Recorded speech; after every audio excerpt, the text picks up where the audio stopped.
Hello friends, welcome to my YouTube channel. आज के video में हम डिस्कस करेंगे बीएससी फर्स्ट ईयर जूलॉजी के इम्पोर्टेंट क्वेश्चंस के बारे में।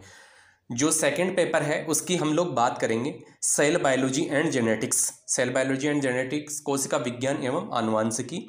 उसमें जो प्रथम यूनिट है, फर्स्ट यूनिट है, उसमें हम लोग बात करते हैं। फर्स्ट यूनिट के अंदर जो फर्स्ट क्वेश्चन की हम लोग बात करेंगे प्लाज्मा झिल्ली के तरल मोज़ेक मॉडल के चित्र के माध्यम से समझाइए। इसमें क्या करना पड़ेगा, जो सिंगर और निकोलसन के द्वारा फ्लूइड मोज़ेक मॉडल दिया गया था तो उसके बारे में बताना पड़ेगा। इसके अंदर प्रोटीन, लिपिड और जो कार्बोहाइड्रेट है इनका अटैचमेंट किस प्रकार से होता है। जो प्रोटीन्स होती है, इंटीग्रल प्रोटीन हो गई, पेरिफेरल प्रोटीन हो गई, तो उनके बारे में बताना पड़ेगा किस तरीके से अटैचमेंट होता है उनका प्लाज्मा मेम्ब्रेन के अंदर। और लिपिड होता है तो लिपिड क्या होता है, फॉस्फोलिपिड होता है, बाई लेयर के रूप में होता है। अब इसमें क्या होता है कि जैसे जो कार्बोहाइड्रेट्स हैं उनका जो अटैचमेंट है वो प्रोटीन के साथ में हो जाता है तो उसको ग्लाइकोप्रोटीन कहते हैं, और लिपिड के साथ में हो जाता है तो उसको ग्लाइकोलिपिड कहा जाता है। तो इस तरीके से इसका पूरा डिटेल से बताना पड़ेगा।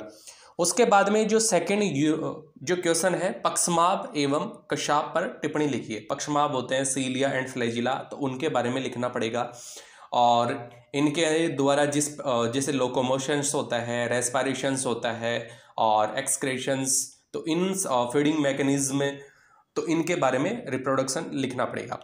उसके बाद में थर्ड क्वेश्चन है निम्न पर टिप्पणी लिखिए। टिप्पणियों के अंदर जो फर्स्ट है राइबोसोम, तो राइबोसोम के अंदर भी देखिए कि प्रोकैरियोटिक राइबोसोम अलग होता है, यूकैरियोटिक राइबोसोम। प्रोकैरियोटिक 70s प्रकार के राइबोसोम होते हैं और 80s प्रकार के यूकैरियोटिक राइबोसोम होते हैं।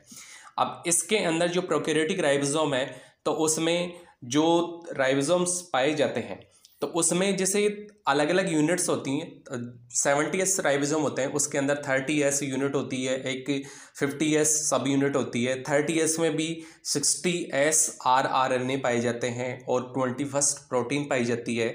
50s जो यूनिट होती है उसके अंदर 5s rRNA, 23s rRNA और 34 विभिन्न प्रकार की प्रोटीन्स पाई जाती हैं। 80s प्रकार के जो राइबोसोम्स होते हैं उसमें 40s सब यूनिट होती है और 60s सब यूनिट होती है।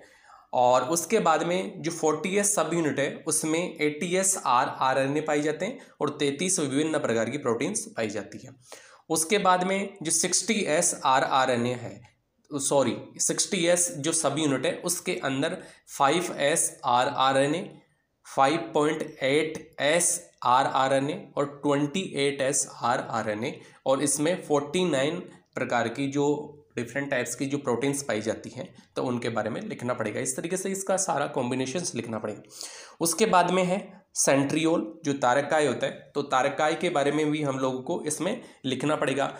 जैसे तारककाय होता है तो वो क्या होता है उसके बारे में। जैसे कोशिकाओं में जो केंद्रीय भाग होता है, वो केंद्रीय भाग में केंद्रक के निकट जो कोशिका द्रव्य में पाए जाने वाली कला विहीन खोखली सूक्ष्म बेलनाकार जो स्ट्रक्चर होती है, संरचना होती है, वो सेंट्रियोल होता है तारककाय। अब ये क्या होता है, एक जोड़े के रूप में पाया जाता है और इसकी खोज की थी वॉन वैंडेन 1887 में, और बोवेरी ने इसको तारककाय नाम दिया था। और इस तरीके से इसके बारे में, इसी प्रकार से जैसे राइबोसोम पहले पढ़े ना, उसके बारे में भी बताना पड़ेगा कि उसकी खोज रॉबिन्सन ब्राउन ने की थी, सर्वप्रथम पादप कोशिका में खोजा था, और पेलेडे ने इसको सर्वप्रथम प्राणी कोशिका में खोजा था। तो वो राइबोसोम की बात होगी, उस तरीके से उसके बारे में बताना पड़ेगा। अब हम तो इसकी बात कर रहे हैं सेंट्रियोल की, तो सेंट्रियोल में ये सारी चीज़ें हो गई, और उसके बाद में जो इसकी स्ट्रक्चर्स है या जो भी है सब कुछ बताना पड़ेगा।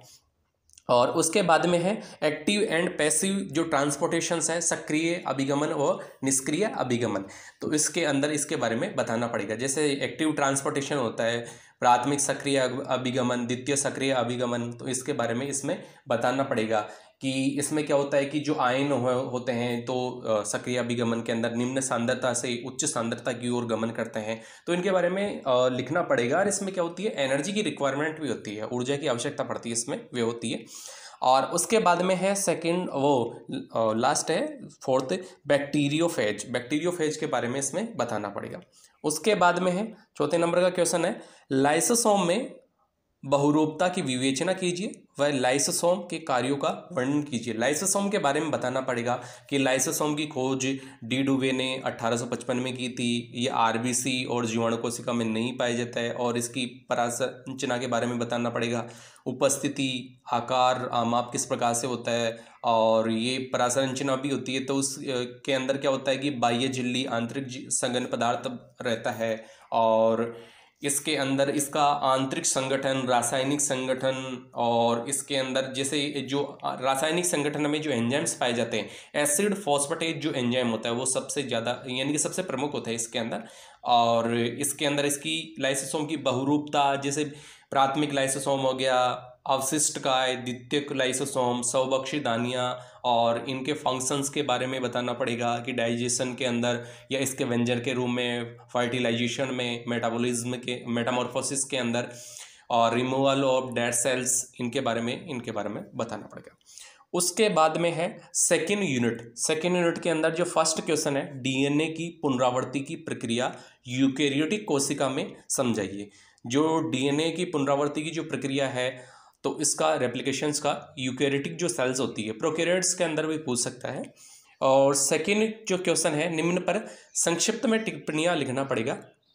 फर्स्ट है इसमें कोशिका चक्र, सेल साइकिल। सेकेंड है लैम्ब्रुस व पोलिटीन जो गुणसूत्र होते हैं उनके बारे में। नेक्स्ट है टीआरएनए जो होता है उसका संरचना और कार्य। और नेक्स्ट है अर्धसूत्री विभाजन की प्रोफेज जो प्रथम होती है उसके अंदर क्या क्या होता है उनके बारे में लिखना पड़ेगा। नेक्स्ट है निम्न पर संक्षिप्त में टिप्पणियाँ लिखना पड़ेगा। ट्रांसक्रिप्शन, आरएनए के जो टाइप्स होते हैं, और क्रॉसिंग ओवर क्या होता है तो उनके बारे में लिखना पड़ेगा।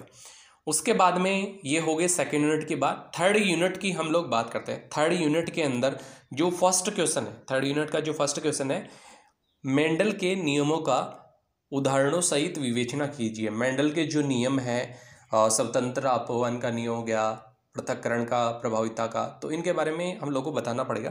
उसके बाद में जो सेकंड क्वेश्चन है इसमें निम्न पर टिप्पणी लिखना पड़ेगा संक्षिप्त में।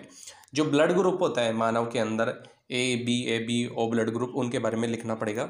और उसके बाद में है पूरक जीन, नेक्स्ट संपूरक जीन, नेक्स्ट है टर्नर सिंड्रोम। ये हो गए क्वेश्चन संक्षिप्त में जो टिप्पणियों के अंदर। उसके बाद में जो क्वेश्चन है बहुयुग्म विकल्पी किन्हें कहते हैं, मानव में या मानव के जो एबीओ ब्लड ग्रुप होता है तो उसके बारे में बताना पड़ेगा, समूह के बारे में कि इसके अंदर जो एबीओ ब्लड ग्रुप है तो ब्लड ग्रुप के अंदर किस प्रकार से जो ये पाए जाते हैं उसके संदर्भ में इसकी विवेचना करना पड़ेगा। जो बहुयुग्म विकल्पी होता है तो उसके बारे में इसमें बताना पड़ेगा। उसके बाद में जो नेक्स्ट क्वेश्चन है, निम्न पर टिप्पणी लिखना पड़ेगा। तो टिप्पणियों के अंदर फर्स्ट है इसमें ड्रोसोफिला में लिंग निर्धारण, और नेक्स्ट है बहुयुग्म विकल्पी वंशागति होती है उसके बारे में लिखना पड़ेगा। नेक्स्ट है डाउन सिंड्रोम, नेक्स्ट है सुगुणिता व असुगुणिता। तो ये इंपॉर्टेंट क्वेश्चंस है तो आप लोग इनको देख सकते हैं।